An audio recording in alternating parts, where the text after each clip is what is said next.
And how you doing, Chewbacca? Man, we need a Lando.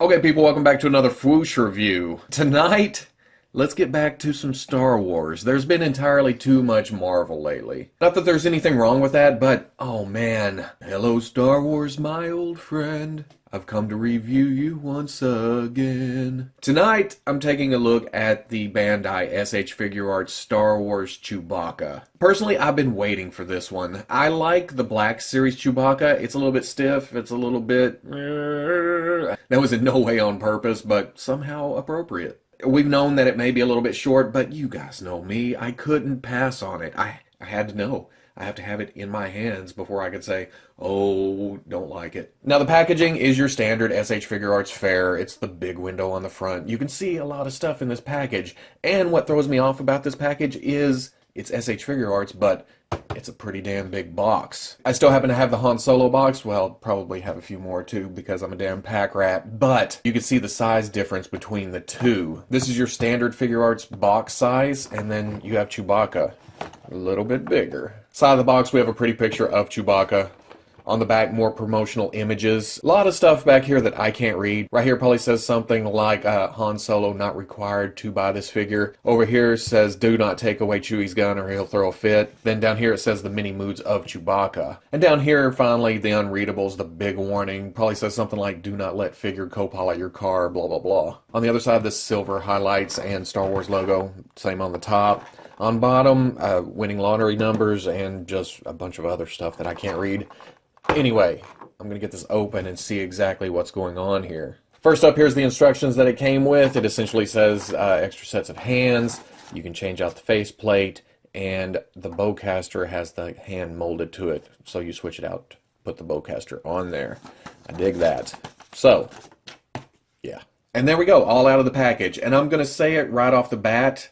I'm completely happy with this. I know some of you are going to watch the review and go, well, Robo got a new figure. It's the best ever. Just like he always says that it's the newest, it's the best. But no, I really do. I really like this figure. Looking at the sculpt, oh, ooh, so beautiful. It's a very organic sculpt. It's not exactly like fur, but that's really hard to replicate exactly into plastic form. It's not going to have the same flow. You get into some poses and it's going to look a little bit awkward because it sticks up when it should hang down. That's just the nature of the beast, or the Wookiee in this case. But there's so much depth to this sculpt, I can't help it. I love it. The lower head part, the beard, the under the neck fur that hangs down, does remind me a little bit of Teen Wolf in some poses, but it's still Chewbacca. You're still going to look at this and go, oh, they nailed it, Chewbacca. And then we get to the paint. The paint is even better. It's a more natural brown color than what we've seen before in plastic form. It has some shading, it has some overspray. It's a nice natural progression of colors down the figure. And it all matches limb to torso to head, up and down, all over. It just blends all together. There's a softness to it. And again, I'm going to say organic because that's just how it comes across to me. The paint overall just makes it nice and soft, but in a furry kind of aspect, if that makes any sense whatsoever. I feel like I'm getting a little bit too far into the, oh, this is so beautiful. And keep it on paint for a second. I think my favorite part are the dark little splotches they've put in places, like on the mustache of Chewbacca. It kind of brings that out, which it does kind of do that in the movie. There's some dark spots that come up just to bring out the detail of the sculpt. And when I said there's a softness to it, I didn't mean that in a negative way. I mean it in a, you know, there's kind of a fur there kind of way. It's really weird. It kind of freaks me out when I look away and look back at it. It just how, I don't know, natural it seems. Now looking at pictures, the promo pics, that kind of thing, it looks like he is cross-eyed. And if you look at him at certain angles, he does. He looks cross-eyed. But looking straight on, it's not that bad.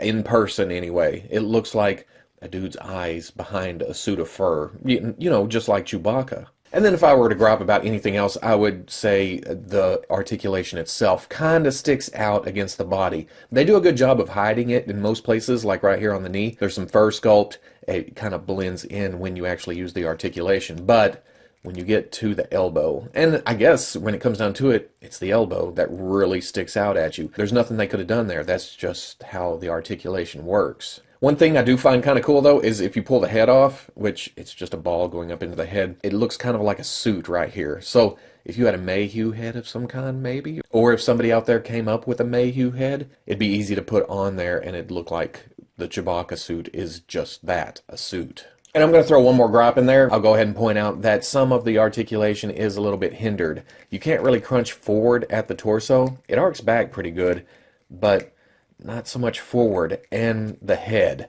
Yeah, the head is limited in how it can go down and then side to side. And while we're on articulation, let's go ahead and go over that. There's a ball going up into the head.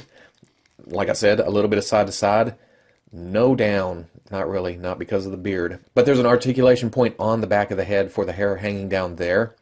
It hinges up, which allows you to look up. And it looks natural because the hair stays on the back right there and then comes back down. That's a great little piece of engineering right there. The shoulders are a ball going into the torso with a cup coming out to kind of hide it. You get forward and back, you get up, you get down, and then that hinges out past 90. And then, of course, the ball allows you swivel all the way around. There's rotation on the shoulder ball, and they've also added a swivel down here, so you can get extra swivel for the arm. Single hinge at the shoulder, but it does come up past 90. In fact, 45 degrees past 90. There's a ball in the wrist. It's a swivel hinge swivel. You can get it set to go either side to side, or if you turn it, you can get it to go right there. You can get it to go up and down, whichever direction you want it to go. And then, of course, there's swivel. There's a ball in the lower torso. Doesn't go forward very well. Goes back, pretty good.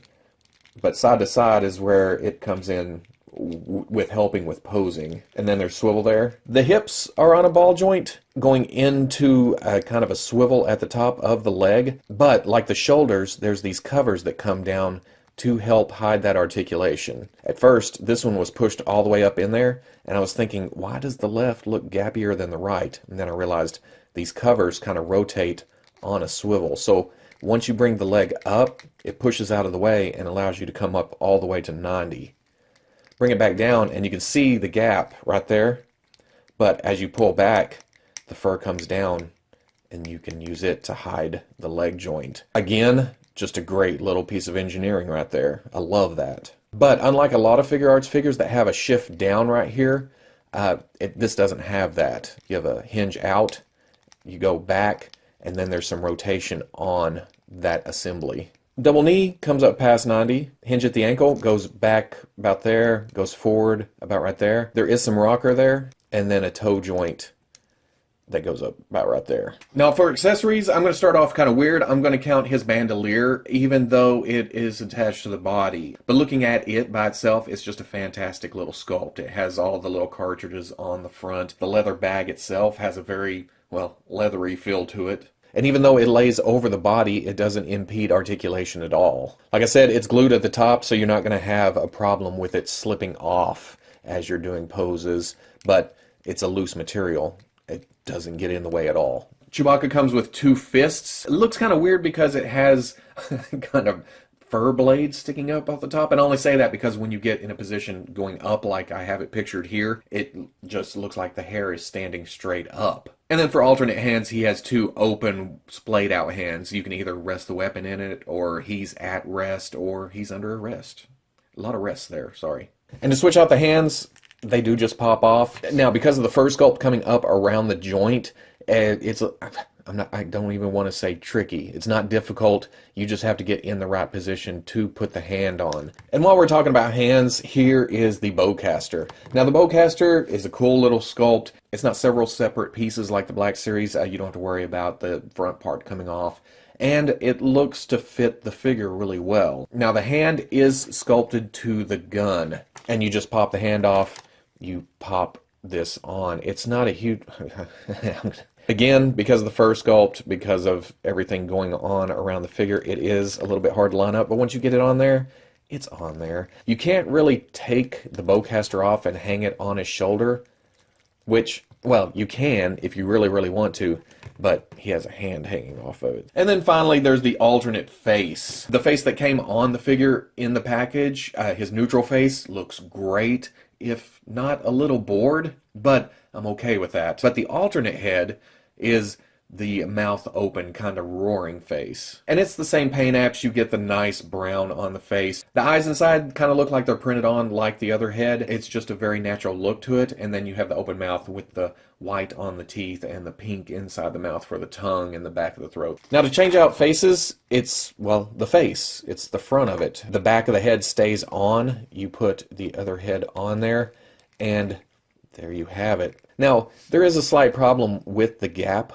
around right here. It sticks out a little bit. It's kind of bad. And it's a little bit worse on the screaming head than it is with the neutral head. The neutral head still has the gap, but it's not as gappy. And then we get to the comparisons, and this is going to be the make or break for a lot of people, is the size of the figure itself. Comparing it to the Figuarts Han, you can see that Chewbacca is taller, but not as tall as you would think, if that makes any sense. He's tall, he's big, but not quite as big as what your mind thinks it should be. But then putting him beside the Black Series Chewbacca, you can see that this figure comes out short. Or does the Black Series figure come out really tall? Because when you get down to it, and you throw a tape measure between it, you can see that the Figuarts Chewbacca comes up to almost 7 inches. The Black Series comes up to about 7 3/4. But somebody did some research. Holy shit, Robo's dangerous today. Peter Mayhew is about 7'2". Chewbacca is listed at about 7'6". The Black Series figure does come in closer to actual size. You could say that the Figuarts Chewbacca comes into Peter Mayhew's actual height.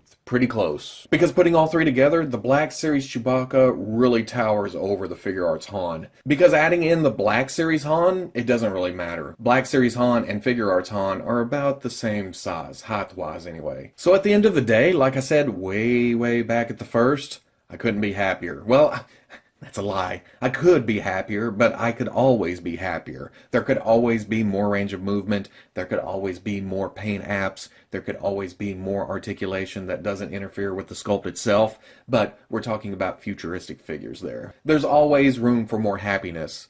But when it comes to this figure, I'm calling this my display version. This one takes top marks. And I know it's only been the Figuarts and the Black Series so far. There's not a lot of competition here. And given that the Black Series is kind of shiny, kind of toy looking, kind of limited in its articulation, I knew the Figuarts would take it. It came down to size. And at the end of the day, I know I already said that, but I'm saying it again. At the end of the day, I don't mind the size so much. He's bigger than Han. In the grand scheme of my display, as long as he's larger than Han, I'm good. I'm perfectly fine with that.